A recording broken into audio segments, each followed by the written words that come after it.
Good morning students, मैं Rishiraj Yadav, team CLC और CLC के इस ऑनलाइन एंड डिजिटल प्लेटफॉर्म पर आप सभी का वेलकम करता हूं। जैसा कि आपको याद है, हम लास्ट क्लास में breathing and exchange of gases की इंट्रोडक्शन के बारे में बात किया। इंट्रोडक्शन मैंने आपको यह बताया कि एक्सचेंज ऑफ गैसेज और ब्रीथिंग जो इस चैप्टर का नेम है उसके बारे में ब्रीफ आइडिया दिया।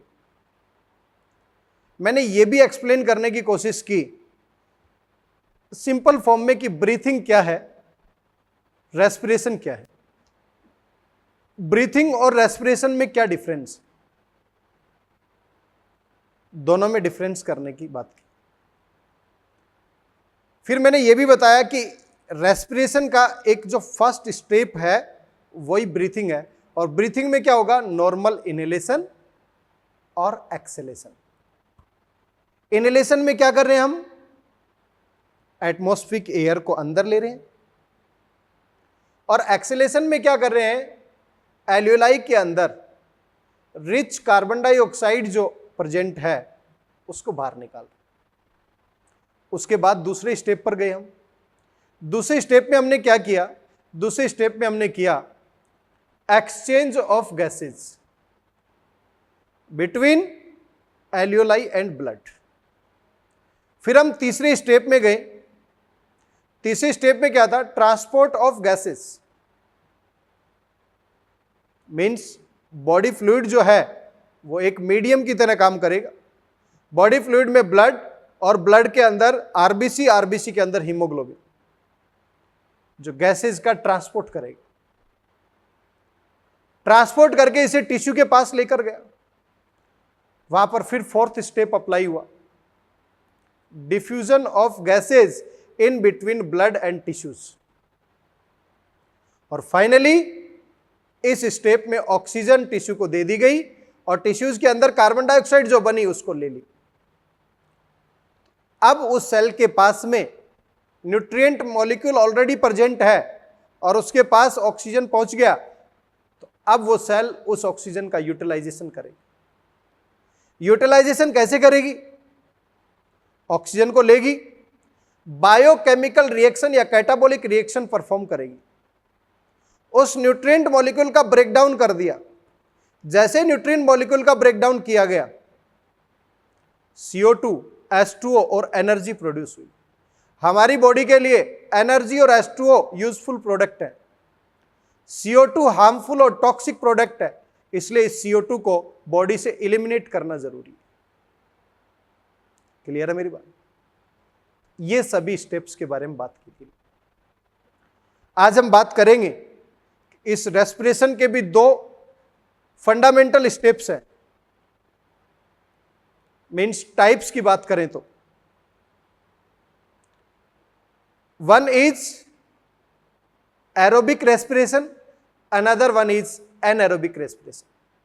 और इसके अलावा डिफरेंट एनिमल में कौन कौन से रेस्पिरेटरी ऑर्गन्स हैं उन सब के बारे में बात करें। देखिए बेटा, types of respiration.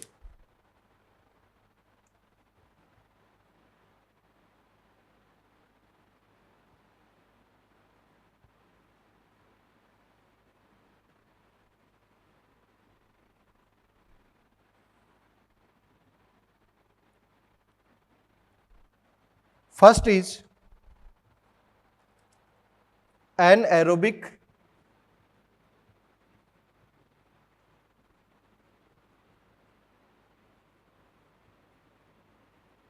respiration.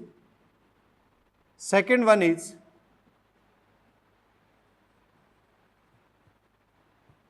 aerobic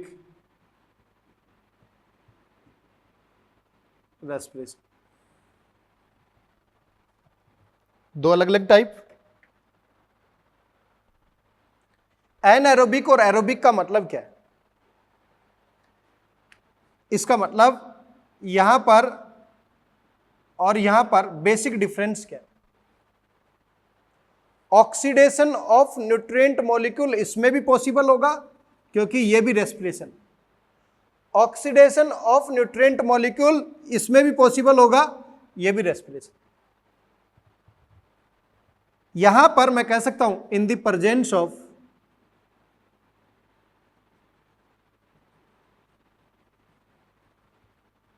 of oxygen, और यहां पर मैं कह सकता हूं इन द एब्सेंस ऑफ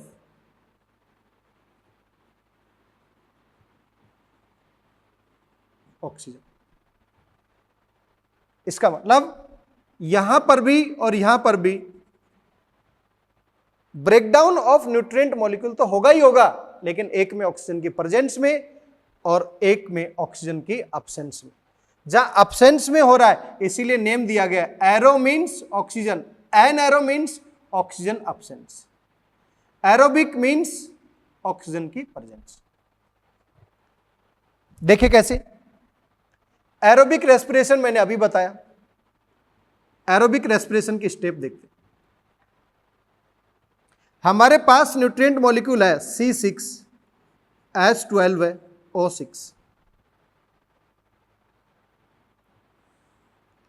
इसे हम बोल रहे हैं ग्लूकोज। ऑक्सीजन की प्रेजेंस में इसका ब्रेकडाउन कर देते हैं, ऑक्सीजन की प्रेजेंस में ये रिएक्शन चलेगी। इस रिएक्शन को क्या बोल रहे हैं हम, कैटाबोलिक बायोकेमिकल रिएक्शन। जैसे ये ऑक्सीजन की प्रेजेंस में रिएक्शन चलेगी, ये इसको ब्रेक डाउन कर देगा, CO2 plus H2O plus energy, और इस एनर्जी को हम इक्विवेलेंट मान रहे हैं 686 kilo calorie energy. Clear? ATP की फॉर्म में बात करें 36 to 38 एटीपी की फॉर्म में बात करें। कुछ जगह पर यह वैल्यू ऐसे भी दी जाएगी 30 और 32 एटीपी।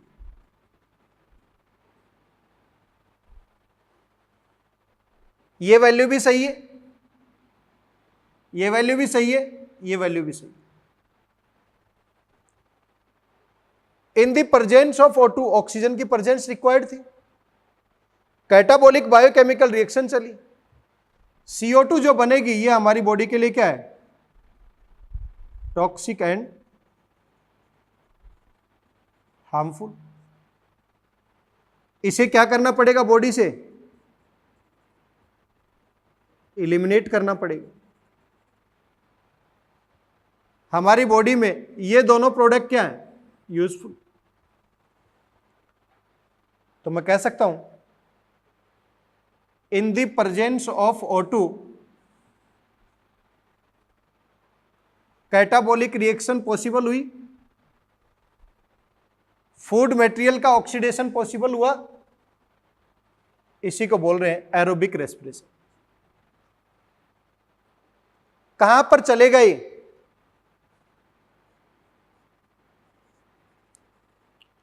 हायर एनिमल्स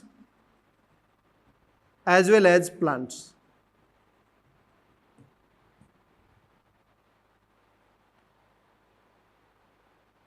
इसके अंदर जब जब ऑक्सीजन की रिक्वायरमेंट है तब तक जो एनर्जी बनेगी वो लार्ज अमाउंट में बनेगी। याद रहे आपको कि यदि इसका कंपैरिजन एनएरोबिक रेस्पिरेशन से करेंगे तो यहां पर एनर्जी लार्ज अमाउंट में प्रोड्यूस होगी।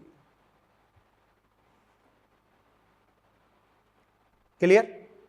लेकिन एनएरोबिक रेस्पिरेशन में करेंगे तो वहां पर स्मॉलर अमाउंट में एनर्जी प्रोड्यूस होगी। एक बार उसकी रिएक्शन भी देख लेते हैं।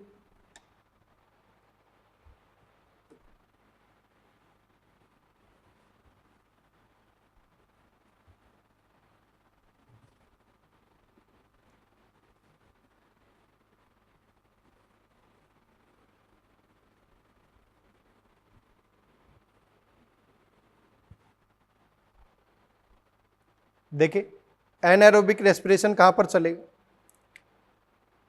फॉर एग्जाम्पल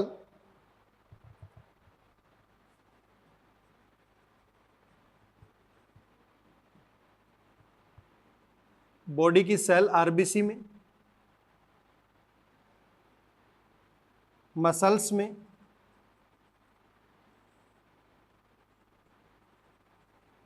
एंडोपैरासाइट्स, बॉडी के अंदर जो भी एंडोपैरासाइट होंगे उनके अंदर, बॉडी के अंदर मसल्स के अंदर, बॉडी के अंदर आरबीसी के अंदर, डिफरेंट बैक्टीरिया एंड यीस्ट के अंदर,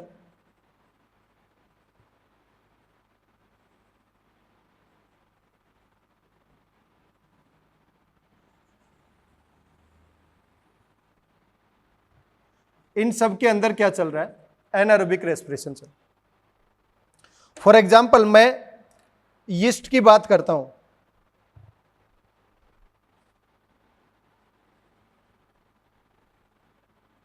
यीस्ट की बॉडी के अंदर ग्लूकोज गया,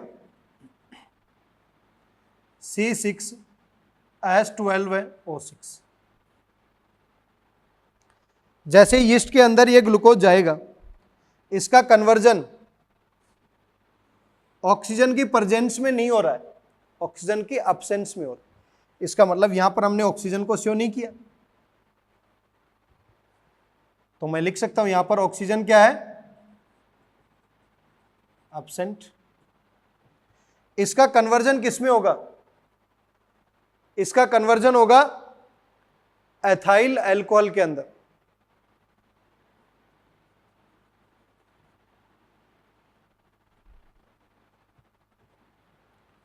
C2H5OH। जब यहां पर ग्लूकोज का एथाइल अल्कोहल में कन्वर्जन हुआ, तो आप बताओ क्या इसका कंप्लीट ऑक्सीडेशन हुआ क्या? नहीं, कंप्लीट ऑक्सीडेशन नहीं हुआ, क्योंकि ग्लूकोज का कंप्लीट ऑक्सीडेशन होता तो CO2 और H2O बनता, यहां पर ethyl alcohol plus CO2 plus energy मिलेगी। लेकिन ये एनर्जी कंपैरेटिवली बहुत कम है। और यदि मैं एरोबिक की बात करूं, एरोबिक और एनएरोबिक की बात करूं, तो इसके कंपैरेटिवली एनएरोबिक में मैं मान के चलूं कि 2 ATP जनरेट होंगे, यहां पर 38 ATP जनरेट होंगे, तो मैं कह सकता हूं इसके कंपैरेटिवली कितने टाइम्स? 19 टाइम्स ज्यादा एनर्जी बनेगी। तो हम कह सकते हैं जहां जहां पर ऑक्सीडेशन ही कंप्लीट नहीं हुआ तो एनर्जी भी कंप्लीट फॉर्म में नहीं बनेगी, और यहां पर ऑक्सीडेशन कंप्लीट हुआ था तो एनर्जी लार्ज अमाउंट में बनी थी। क्लियर है? यीस्ट में दूसरी रिएक्शन देखते हैं।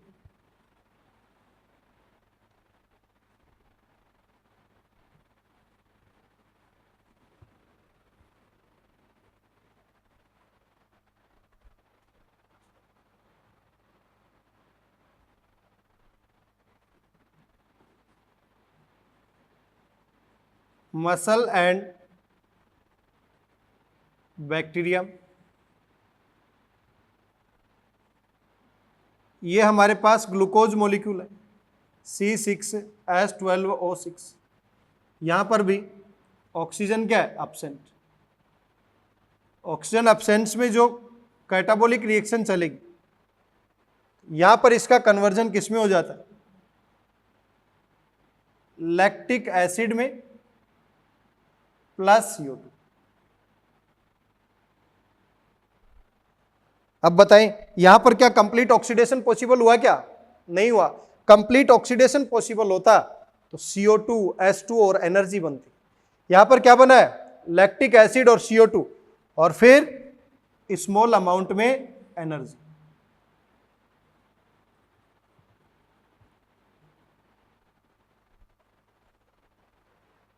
क्लियर है बेटा जी मेरी बात? तो दोनों में डिफरेंस हम ये देख सकते हैं। आपसे कहा जाए एरोबिक रेस्पिरेशन और एनएरोबिक रेस्पिरेशन, तो ब्रॉडली हमने दो पार्ट में क्लासिफाई किया। एरोबिक रेस्पिरेशन में ऑक्सीजन की रिक्वायरमेंट होगी, एनएरोबिक में ऑक्सीजन की रिक्वायरमेंट नहीं। एरोबिक में कंप्लीट ऑक्सीडेशन होगा, फाइनल प्रोडक्ट CO2, H2O और एनर्जी मिलेगी। एनएरोबिक में फाइनल प्रोडक्ट की फॉर्म में लैक्टिक एसिड भी मिल सकता है, एथाइल अल्कोहल भी मिल सकता है, लेकिन फाइनल प्रोडक्ट की फॉर्म में कंप्लीट ऑक्सीडेशन के प्रोडक्ट नहीं मिले। तीसरा, एरोबिक रेस्पिरेशन में कंप्लीट ऑक्सीडेशन हुआ है, लेकिन एनएरोबिक में कंप्लीट ऑक्सीडेशन पॉसिबल नहीं है। चौथा, क्या क्या एग्जाम्पल हो सकता है? हायर प्लांट्स और हायर एनिमल में एरोबिक रेस्पिरेशन चल रहा है, लेकिन RBC, muscle, endoparasite, bacteria, yeast, इन सब के अंदर एनएरोबिक रेस्पिरेशन चल रहा है। क्लियर है मेरी बात यहां तक? क्लियर है सभी को?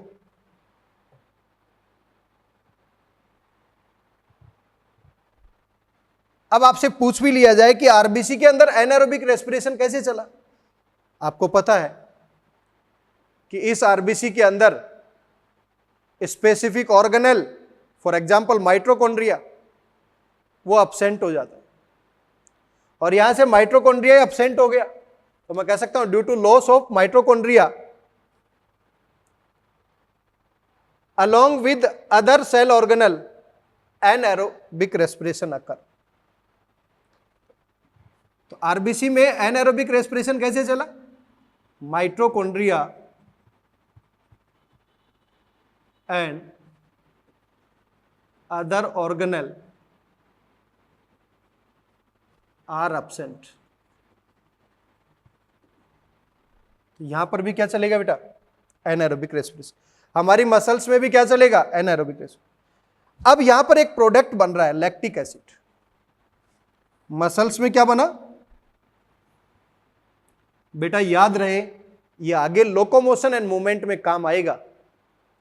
जितना भी हमारी बॉडी में लैक्टिक एसिड डिपॉजिट होगा, बॉडी के अंदर लैक्टिक एसिड डिपॉजिट होते ही बॉडी के अंदर फटीग जनरेट होना शुरू हो जाएगी, थकान होना शुरू हो जाएगी।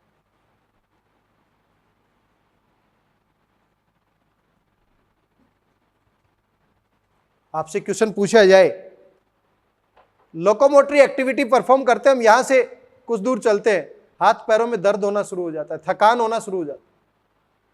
किसकी वजह से?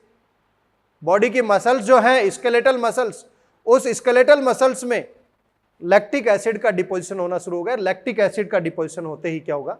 फटीग जनरेट होना शुरू हो जाता है। क्लियर है? दोनों में डिफरेंस क्लियर है? तो एक बार टेबुलर फॉर्म में दोनों का डिफरेंस बना लेते हैं।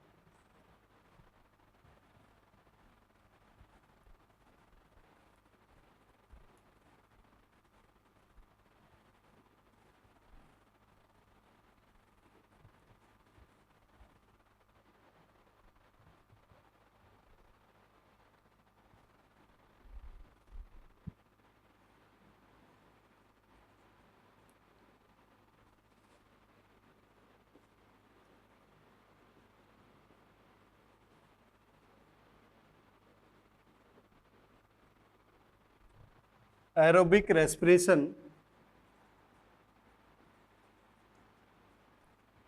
And anaerobic respiration.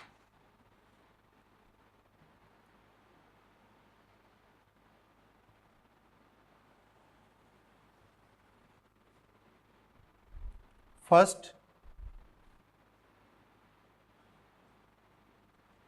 Oxidation of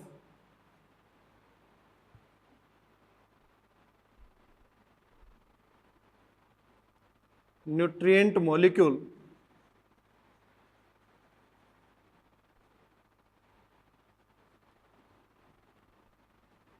in the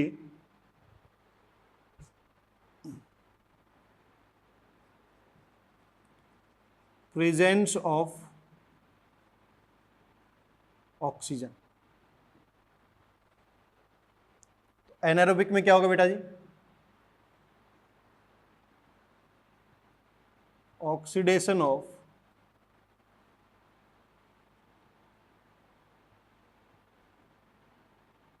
nutrient molecule in the absence of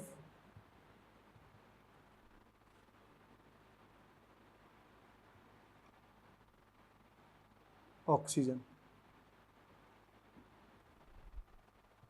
second difference,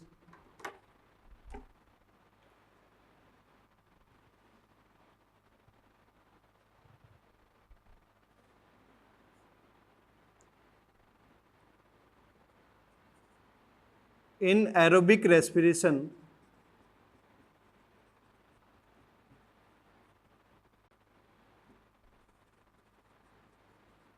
complete oxidation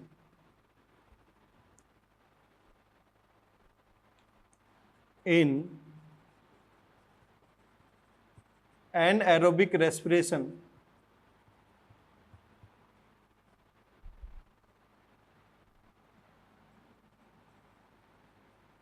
incomplete oxidation. Third,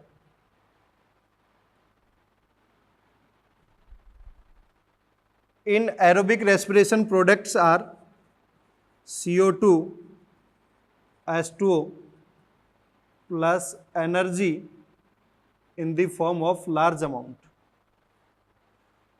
But in anaerobic respiration, product are C2H5OH, CO2, lactic acid, etc. And energy produced in this reaction is less amount. यहाँ पर energy aerobic में more amount, anaerobic में less amount. Fourth,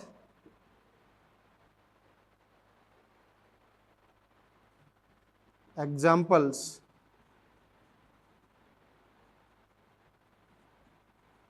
higher plants and animals. यहाँ पर examples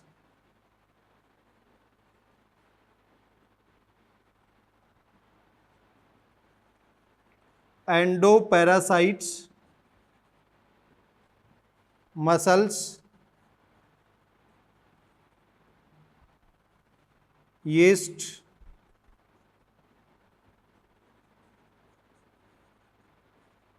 bacteria and red blood corpuscles RBC etc. Note करें बेटा table.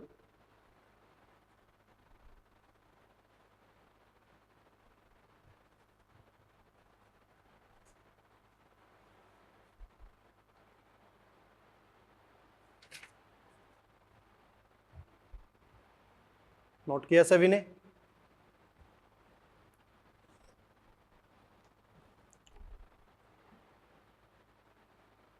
तो बेटा जी आशा करता हूं अभी तक आपको एरोबिक और एनएरोबिक रेस्पिरेशन में क्या डिफरेंस है ये क्लियर हुआ हो.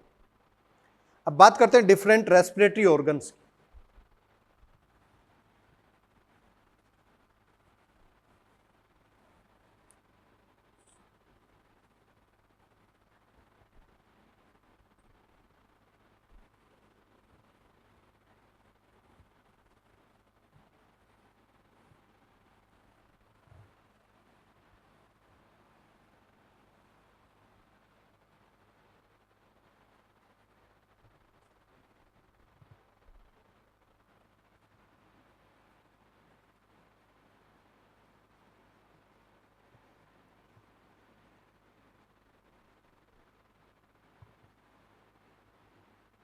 रेस्पिरेटरी ऑर्गन्स, क्या मीनिंग है रेस्पिरेटरी ऑर्गन?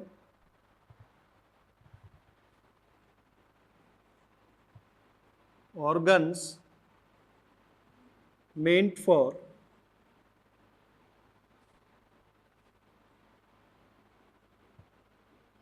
respiration. ऐसे ऑर्गन जो किसके लिए बने हैं? रेस्पिरेशन, या मैं कह सकता हूं organ meant for respiration process.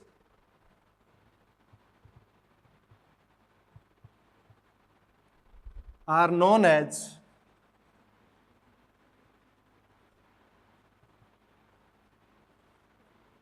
respiratory organ.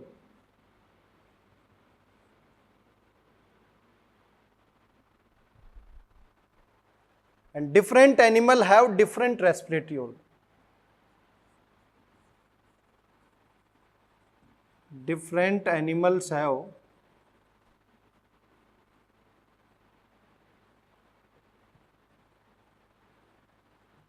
different respiratory organ.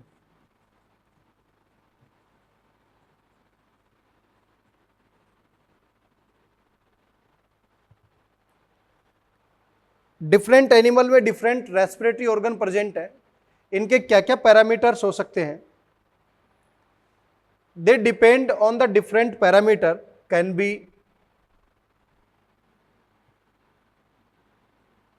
habitat and second level of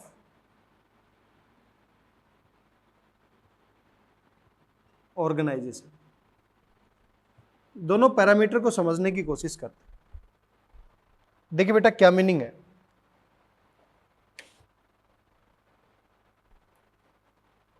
habitat क्या है? कोई भी एक एनिमल है और उस एनिमल का हैबिटेट होता है लिविंग प्लेस. तो इस फॉर्म में मैं एक्सप्लेन करता हूं हैबिटेट क्या है और लेवल ऑफ ऑर्गेनाइजेशन क्या.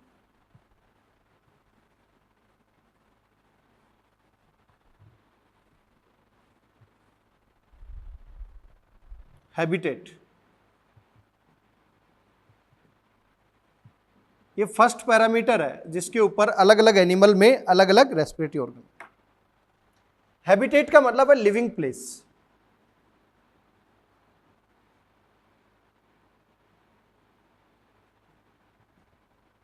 किसी भी एनिमल का लिविंग प्लेस अलग अलग हो सकता है. तो मैं कह सकता हूं किसी एनिमल के अंदर लिविंग प्लेस क्या है? एक्वेटिक कंडीशंस है.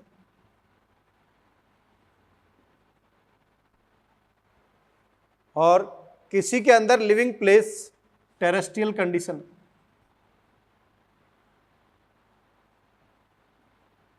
मीन्स वो एनिमल यदि वाटर में सर्वाइव कर रहा है तो उसे बोलेंगे एक्वेटिक एनिमल. वो लैंड पर सर्वाइव कर रहा है उसे बोलेंगे terrestrial animal.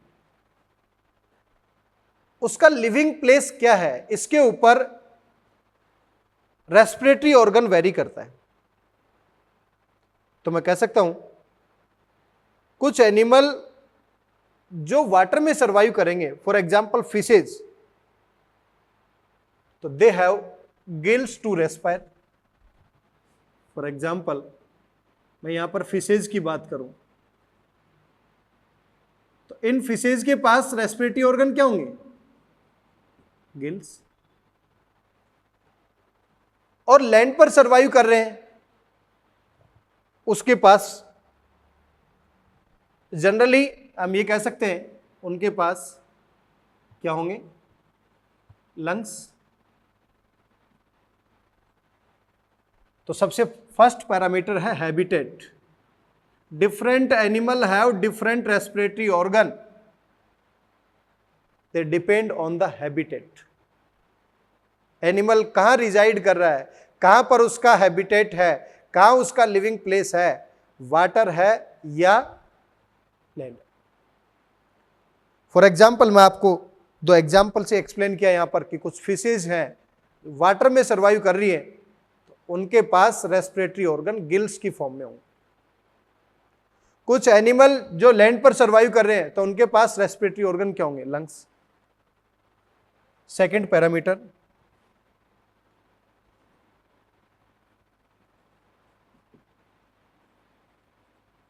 Level of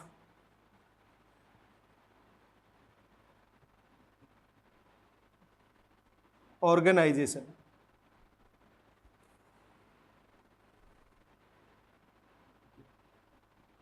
level of organization क्या है?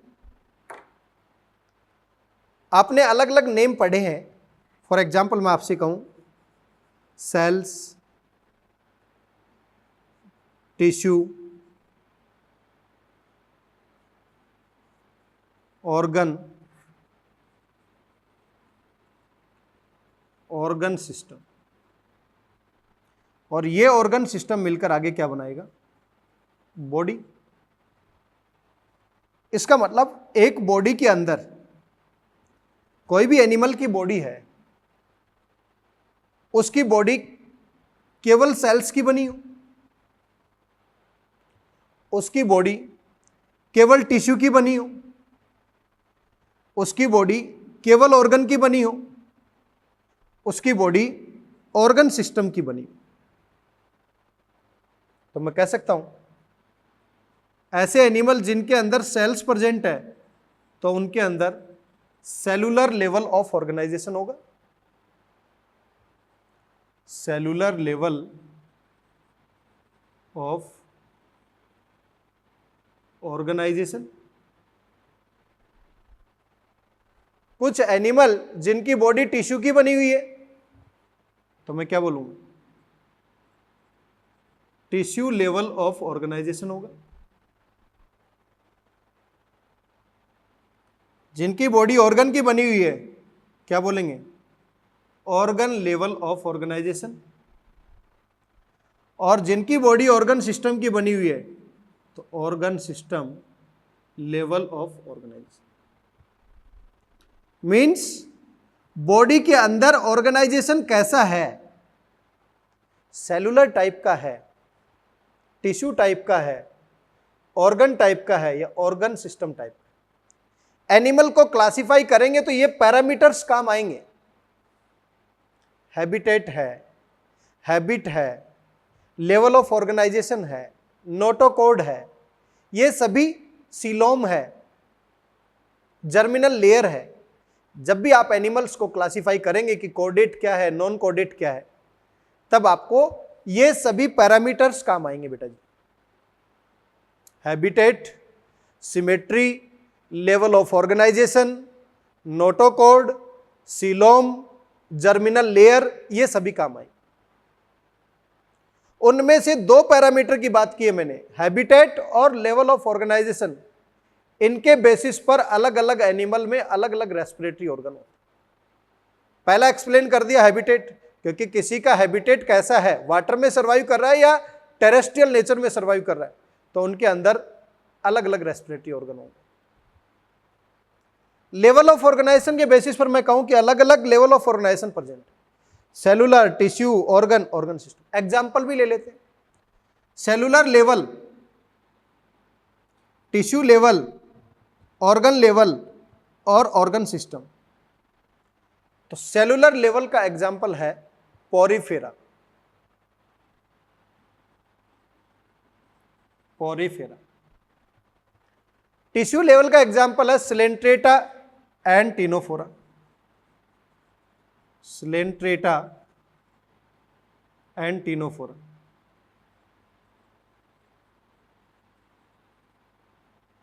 सिलेंट्रेटा को ही बेटा निडेरिया भी बोलते हैं। ऑर्गन का एग्जाम्पल है Platyhelminthes.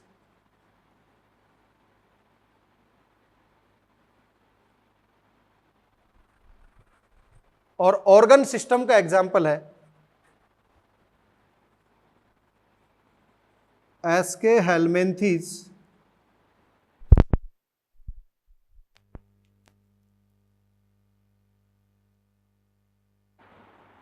Annelida, arthropoda,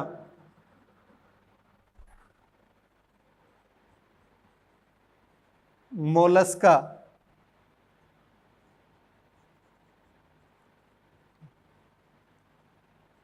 Echinodermata,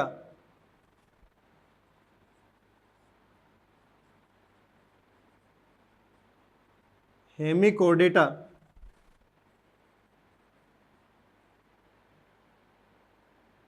and कोडेटा।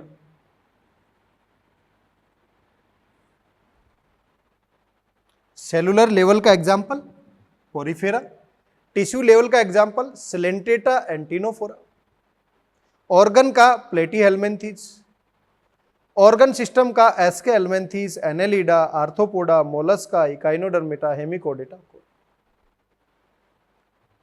अब हम ये कहें कि रेस्पिरेटरी ऑर्गन क्या प्रेजेंट है किसी एनिमल के अंदर,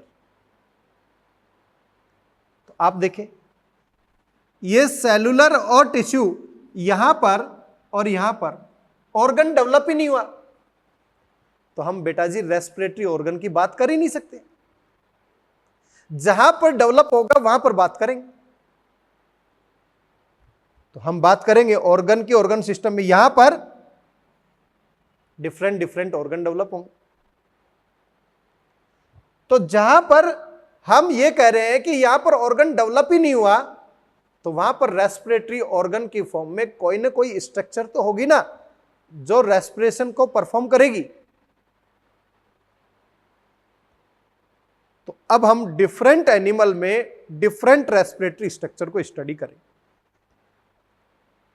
आशा करता हूं अभी तक दोनों पैरामीटर्स आपको क्लियर हुए होंगे कि हैबिटेट के बेसिस पर क्यों क्लासिफाई किया है और लेवल ऑफ ऑर्गेनाइजेशन के बेसिस पर क्यों डिफरेंट रेस्पिरेटरी ऑर्गन को क्लासिफाई किया। क्लियर? तो अब हम पोरिफेरा से लेकर कोर्डेटा तक के जितने भी एनिमल्स हैं उनमें कौन कौन सी रेस्पिरेटरी स्ट्रक्चर, उन सब के बारे में बात करेंगे।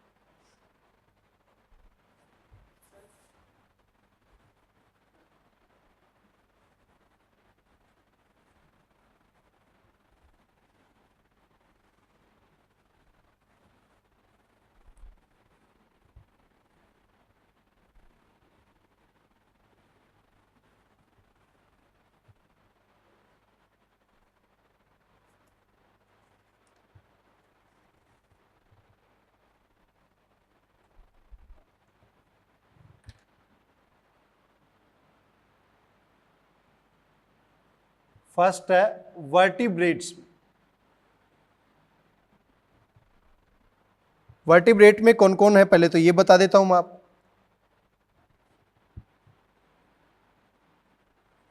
फिशेज, फिशेज के बाद एम्फीबियन,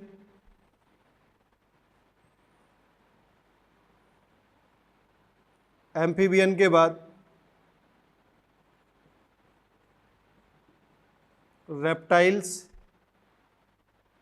रेप्टाइल्स के बाद बर्ड्स या एविज, और इसके बाद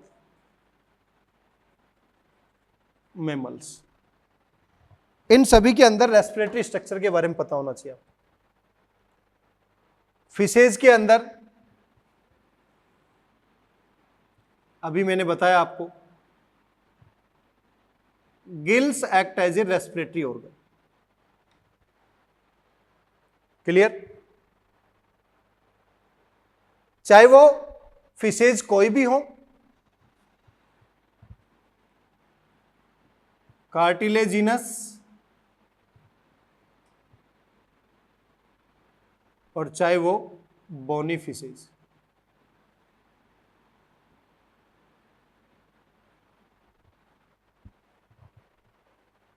कार्टिलेजिनस फिशेज को कॉन्ड्रिक्थिस बोलते हैं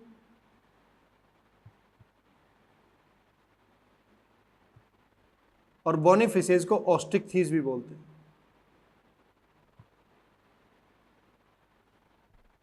क्लियर है बेटा?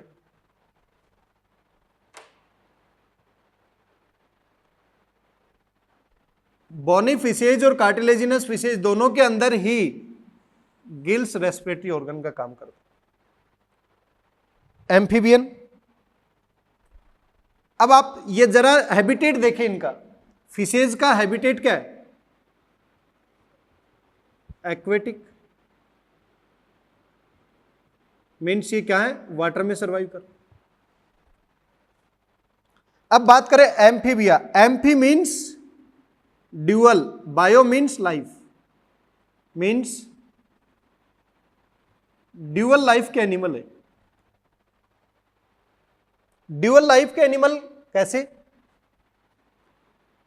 ये अर्लियर स्टेज में वाटर पर सर्वाइव करेंगे और फिर लैंड पर सर्वाइव करेंगे।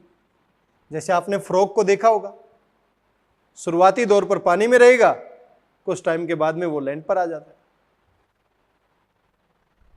तो हम शुरुआती दौर पर क्या बोल रहे हैं उसको? लार्वा ऑफ फ्रॉग, मीन्स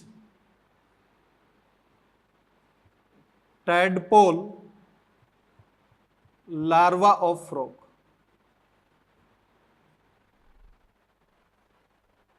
और लैंड पर आ जाएगा तब उसे हम बोल रहे हैं adult frog.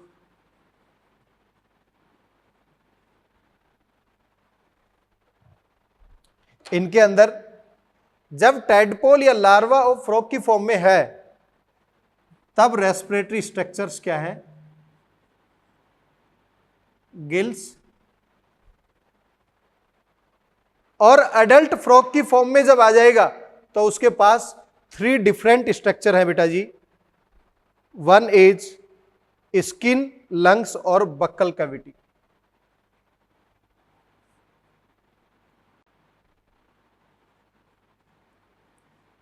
Skin, lungs, buccal cavity. जब स्किन से रेस्पायर करेगा तब हम बोलेंगे क्यूटेनियस। लंग्स से करेगा तब हम बोलेंगे पल्मोनरी। और बक्कल कैविटी से करेगा तब हम बोलेंगे बक्कोफेरेंजियल।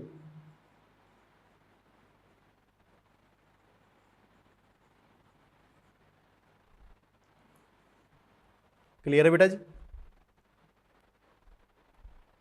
क्लियर है सभी को? नेक्स्ट बात कर रहे हैं हम रेप्टाइल्स की। रेप्टाइल्स में फॉर एग्जाम्पल हम यदि बात करें लिजार्ड्स की या स्नेक की,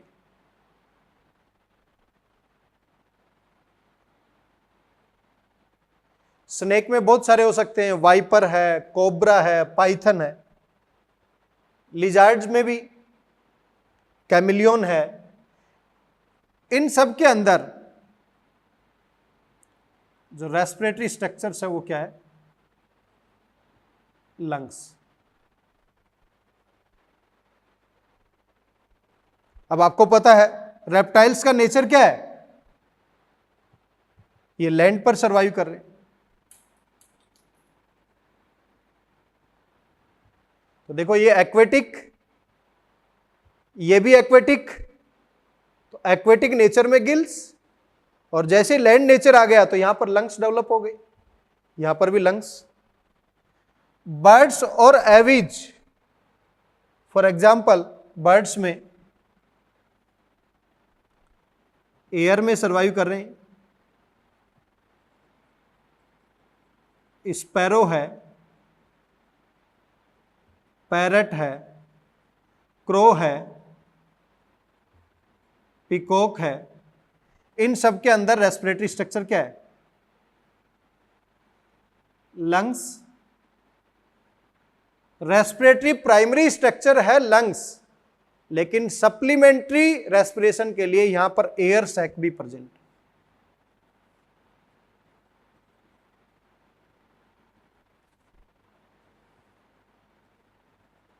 फॉर सप्लीमेंट्री।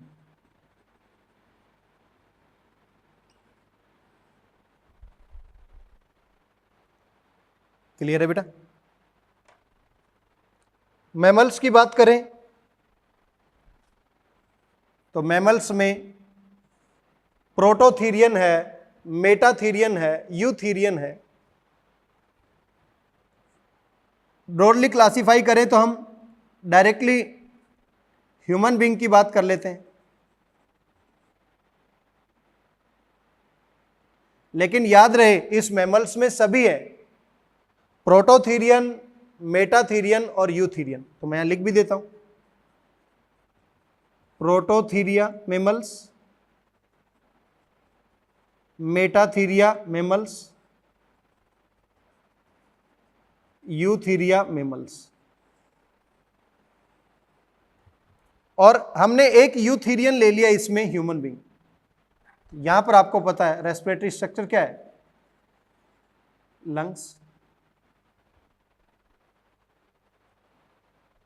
तो वर्टिब्रेट्स में यदि आपसे पूछा जाए तो वर्टिब्रेट में आप बता सकते हैं कि फिशेज के अंदर कार्टिलेजिनस या बोनी फिशेज है, तो उसमें कौन काम कर रहा है? गिल्स।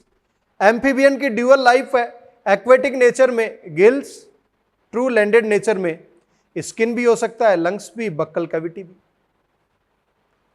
रेप्टाइल्स के अंदर लिजार्ड और स्नेक के अंदर लंग्स, बर्ड्स और Aves, sparrow, parrot, crow, peacock, इन सब के अंदर लंग्स। मैमल्स के अंदर प्रोटोथीरिया, मेटाथीरिया, यूथीरिया, मैमल्स के अंदर हमने एक एग्जांपल लिया यूथीरिया के, ह्यूमन बीइंग, इनमें भी क्या है, लंग्स। तो आपको क्लियर कट अब समझ में आया होगा कि हैबिटेट के बेसिस पर हमने दो पार्ट क्लासिफाई कैसे किए। एक एक्वेटिक लाइफ में गिल्स काम कर रहे हैं, तो ट्रू लैंडेड फॉर्म में कौन काम कर रहे हैं, लंग्स। क्लियर? नेक्स्ट देखते हैं।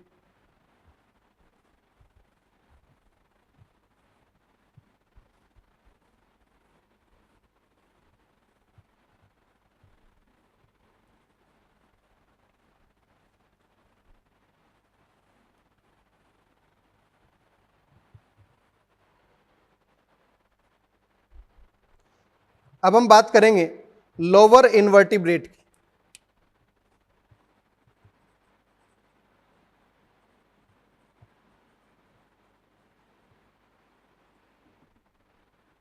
Lower invertebrate,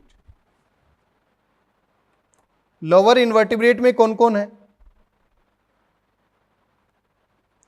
for example sponges means poriferans, coelenterate,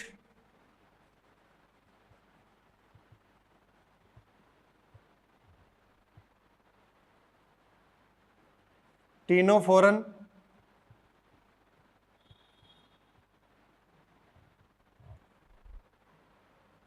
and flatworms means platyhelminthes. इन सबके पास sponges, porifera, coelenterates, ctenophora, flatworms, इनके पास well developed organ system develop ही नहीं हुआ। ऑर्गन सिस्टम डेवलप नहीं हुआ तो रेस्पिरेटरी सिस्टम की बात यहां पर क्या करेंगे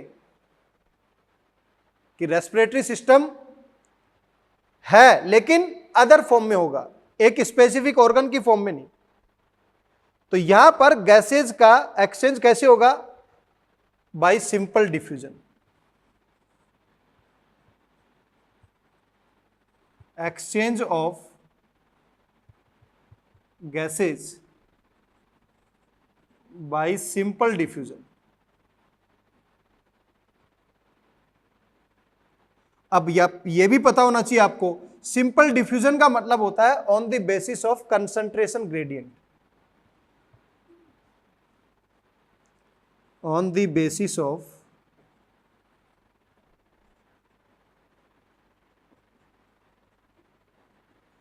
कंसंट्रेशन,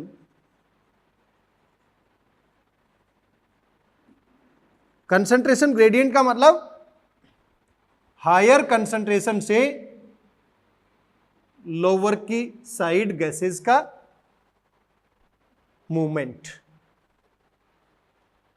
तो यहां पर सिंपल डिफ्यूजन कौन सी स्ट्रक्चर से पॉसिबल हो? तो मैं कह सकता हूं यहां पर जो स्किन है वही क्या करेगी, एक्सचेंज ऑफ गैसेस का काम करेगी। तो मैं कह सकता हूं बॉडी सरफेस, यहां पर स्किन का काम कौन कर रहा है, आउटर बॉडी सरफेस। तो यह भी कह सकता हूं no well developed respiratory organ is present. No well developed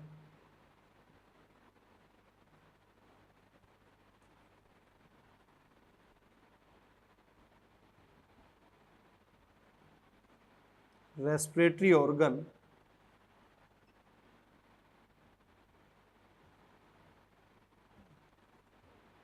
is present।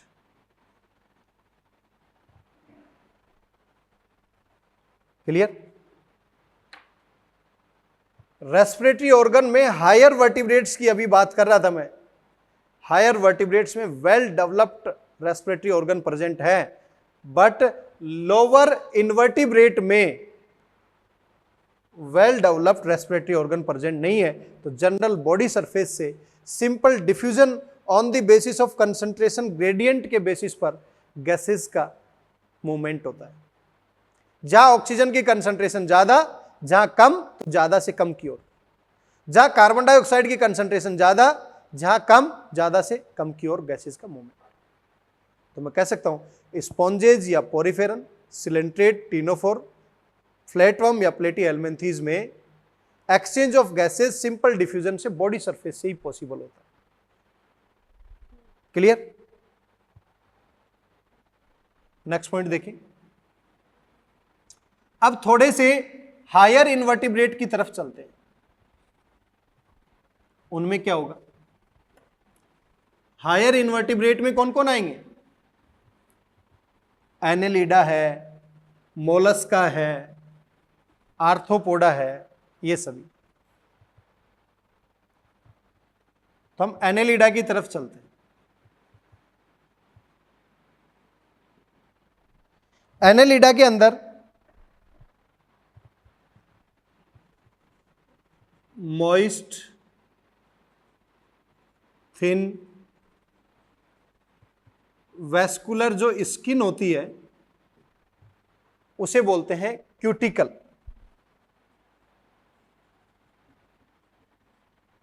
इस एनेलिडा का एक एग्जाम्पल भी ले लेते, अर्थवॉर्म, जिसे फेरेटिमा बोलते हैं।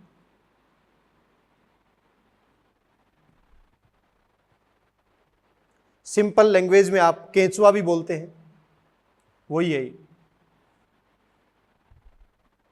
यहां पर मॉइस्ट, थिन, वैस्कुलर स्किन है।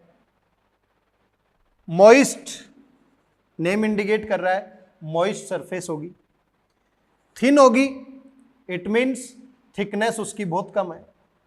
वैस्कुलर होगी, इट मीन्स वहां पर ब्लड की सप्लाई भी इजी वे से होगी।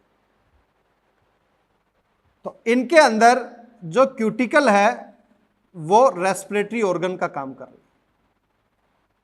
तो आपसे पूछ लिया जाए, अर्थवॉर्म के अंदर कौन काम करता है रेस्पिरेटरी ऑर्गन का? क्यूटिकल। इसी तरीके से मैं आर्थ्रोपोडा के एक मेंबर की बात करता हूं।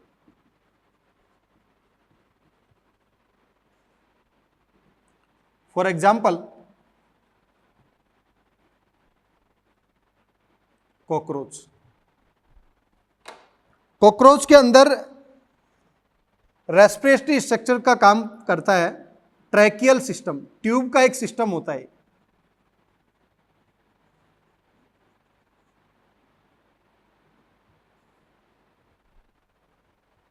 तो आपसे पूछ लिया जाए आर्थ्रोपोडा में कॉकरोच के अंदर, तो आर्थ्रोपोडा, कॉकरोच क्या है? एक टेरेस्ट्रियल है। तो आर्थ्रोपोडा में कुछ मेंबर ऐसे भी है जो एक्वेटिक भी है, जैसे कि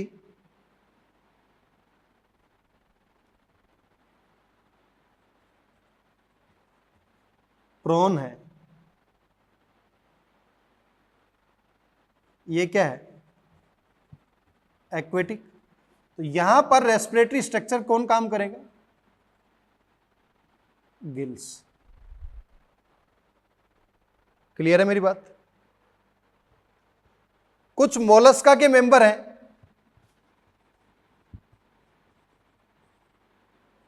फॉर एग्जाम्पल यूनियो। ये यूनियो एक्वेटिक है। यहां पर भी रेस्पिरेटरी स्ट्रक्चर्स कौन काम करती हैं? गिल्स।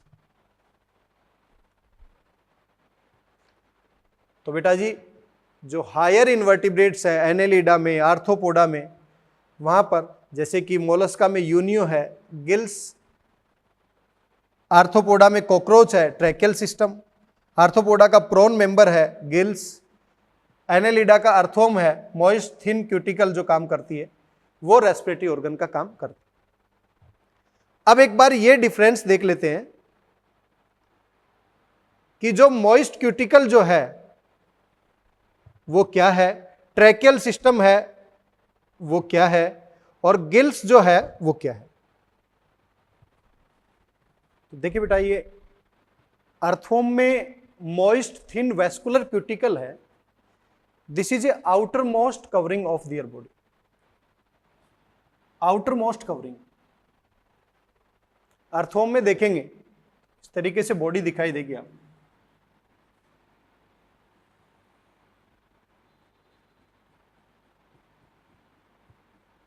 इसकी जो आउटर मोस्ट जो कवरिंग है उसी को बोल रहे हैं मॉइस्ट थिन. और वैस्कुलर होने के पीछे क्या रीजन है? जितना थिन होगा एक्सचेंज ऑफ गैसेस का डिफ्यूजन मैकेनिज्म बहुत फास्ट होगा. जितना वैस्कुलर होगा उतना ही डिफ्यूजन फास्ट होगा. तो मॉइस्ट थिन वैस्कुलर जो आउटर मोस्ट कवरिंग है, तो यहां पर simple diffusion of gases easily possible होगा. तो मैं कह सकता हूं simple diffusion exchange of gases के लिए पॉसिबल होगा. अब बात करें इंसेक्ट की. इंसेक्ट में कॉकरोच जो है यह टेरेस्ट्रियल नेचर का है. इसकी बॉडी देखेंगे.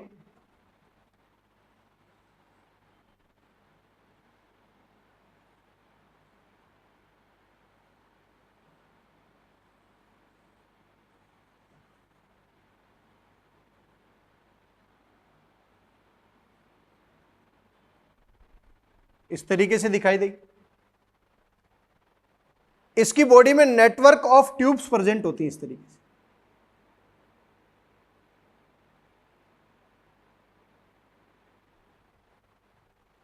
और उन नेटवर्क ऑफ ट्यूब्स को हम बोलते हैं ट्रैकियल सिस्टम.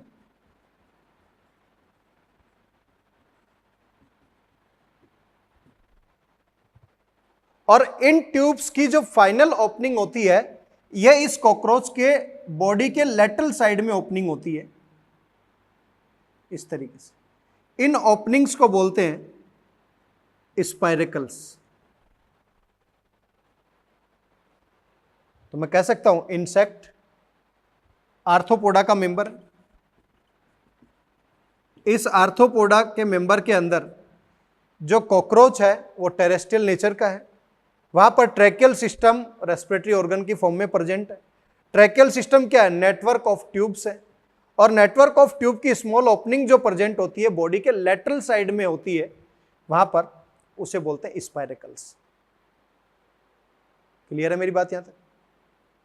जब कॉकरोच स्टडी किया जाएगा तब आपको बताया जाएगा कि ये स्पाइरेकल्स लेटरल साइड में 10 पेयर्स हैं. 10 एक साइड में, 10 दूसरी साइड. जैसे ही ओपन होगा ऑक्सीजन अंदर, कार्बन डाइऑक्साइड बाहर. तो यहां पर भी सिंपल डिफ्यूजन के बेसिस पर गैसेस का एक्सचेंज हो रहा है.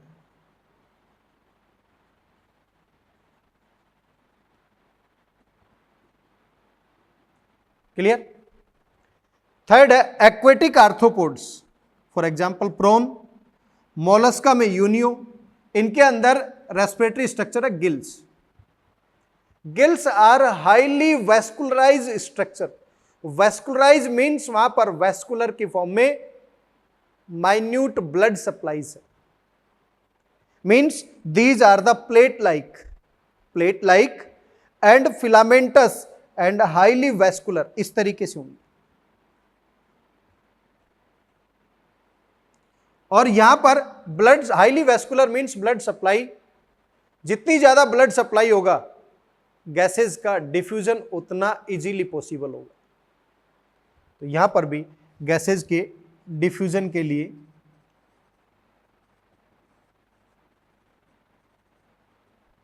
इनका नेचर क्या होता है? Highly vascular. क्लियर है मेरी बात यहां तक? तो बेटा मैं समराइज करने की कोशिश करूं तो आज मैंने एरोबिक और एनएरोबिक में डिफरेंस बताने की कोशिश की. एरोबिक रेस्पिरेशन क्या है, एनएरोबिक रेस्पिरेशन क्या है.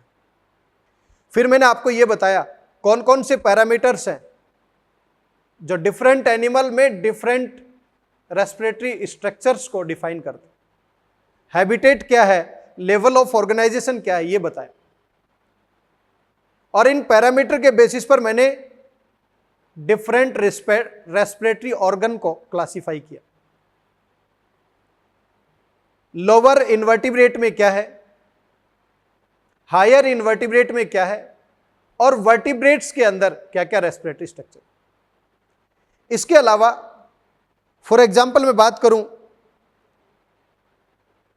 कुछ स्ट्रक्चर ऐसी हैं जो रेस्पिरेटरी ऑर्गन का काम करती हैं। फॉर एग्जांपल टर्टल की बात करूं मैं, टर्टल में है जैसे कि क्लोएका,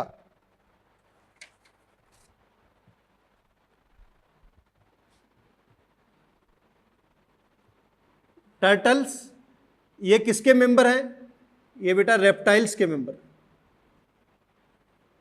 तो यहां पर क्लोएका एक ओपनिंग होती है, इस क्लोएका के अंदर डिफरेंट ट्रैक्ट आकर ओपन होते हैं, digestive tract, reproductive tract, urinary tract, ये तीनों ट्रैक्ट आकर ओपन होते हैं।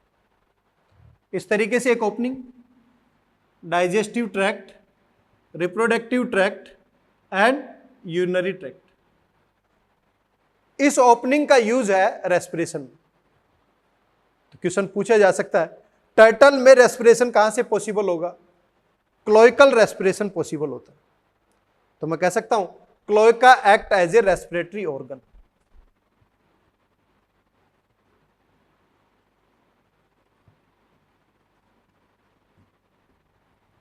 इसके अलावा कुछ ऐसे एनिमल भी हैं जिनके पास एक्सेसरी रेस्पिरेटरी ऑर्गन होते हैं, जैसे कि मैं कहूं क्लाइंबिंग पर्च, एनाबास, ये क्या है, एक फिश है। फिश के पास मैंने बताया मेन रेस्पिरेटरी स्ट्रक्चर क्या होती है, गिल्स, लेकिन इस गिल्स के अलावा भी यहां पर एक्सेसरी रेस्पिरेटरी स्ट्रक्चर प्रेजेंट होते हैं। तो मैं कह सकता हूं क्लाइंबिंग पर्च या एनाबास जो फिश है, नॉर्मल फॉर्म में यहां पर रेस्पिरेटरी स्ट्रक्चर क्या है, गिल्स, और इसके साथ साथ में एक्सेसरी रेस्पिरेटरी ऑर्गन भी प्रेजेंट हो सकते हैं जिन्हें रेस्पिरेटरी ट्री के नाम से भी बोलते हैं। क्लियर है बेटा जी, यहां तक क्लियर है सभी को, यह भी नोट करें।